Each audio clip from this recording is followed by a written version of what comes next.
warahmatullahi wabarakatuh. Perkenalkan, nama saya Nadia Rahma dengan NIM A1D52584 dari Prodi Administrasi Pendidikan dari Fakultas Keguruan dan Ilmu Pendidikan dari kelas R003 dengan dosen pengampu Bapak Agus Lestari, MPD. Baiklah, di sini saya akan menjelaskan materi tentang perundingan atau bullying dan kekerasan. Jadi apa sih itu perundungan atau bullying?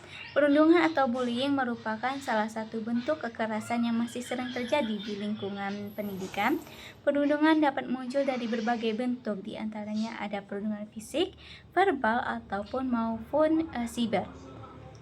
Perundungan fisik biasanya melibatkan tindakan seperti memukul, menendang, mendorong, atau merusak barang milik orang. Sementara itu, perundungan verbal dilakukan melalui kata-kata yang menyakitkan seperti menghina, mengejek, memanggil dengan sebutan yang merendahkan, atau menyebarkan rumor yang dapat merusak diri korban. Di era digital saat ini muncul pula perundungan cyber, yaitu tindakan mengintimidasi atau mempermalukan seseorang melalui media sosial, pesan singkat, atau platform digital lainnya. Bentuk perundungan ini sering kali lebih sulit dikendalikan karena dapat menyebar dengan cepat dan menjangkau banyak orang. Dan kasus perundungan dapat memberikan dampak yang sangat serius bagi korban. Tidak hanya menimbulkan luka fisik, tetapi juga meninggalkan trauma psikologis yang mendalam. Korban perundungan sering mengalami rasa takut, cemas, dan rendah diri, bahkan kehilangan kepercayaan terhadap lingkungan sekitarnya. Dalam beberapa kasus yang ekstrim, tekanan psikologis yang terus-menerus dapat menyebabkan depresi berat dan keinginan untuk mengakhiri hidup. Kondisi ini menunjukkan bahwa perundungan bukanlah hal sepele, melainkan persoalan serius yang dapat mempengaruhi hambatan mental dan masa depan seseorang. Dan adapun perundungan di sekolah sering terjadi antar siswa, misalnya dalam kelompok atau geng sekolah yang merasa lebih kuat atau dominan dibandingkan siswa lainnya. Tekanan dari kelompok sebaya, keinginan untuk dianggap berkuasa, serta kurangnya empati menjadi faktor yang mendorong terjadinya tindakan tersebut. Selain itu, terdapat juga kasus kekerasan yang dilakukan oleh pihak pendamping atau orang dewasa di lingkungan pendidikan.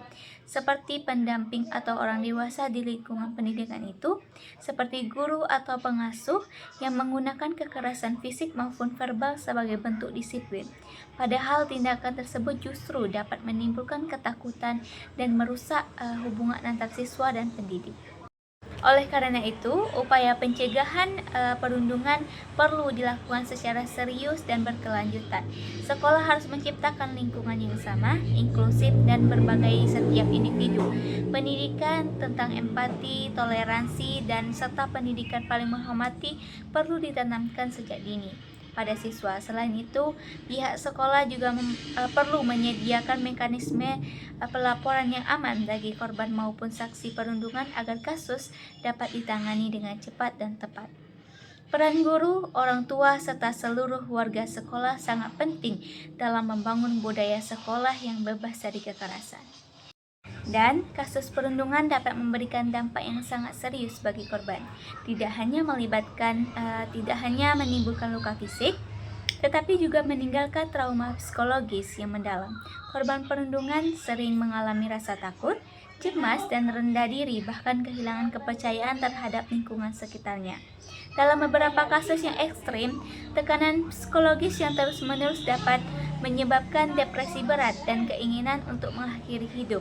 Dan dengan adanya kesadaran bersama dan tindakan nyata bagi berbagai pihak, perundungan di lingkungan pendidikan dapat diminimalkan.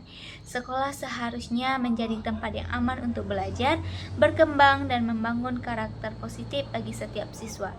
Oleh karena itu, menciptakan lingkungan pendidikan yang bebas dari perundungan bukan hanya tanggung jawab individu tertentu, tetapi merupakan tanggung jawab bersama seluruh masyarakat pendidikan.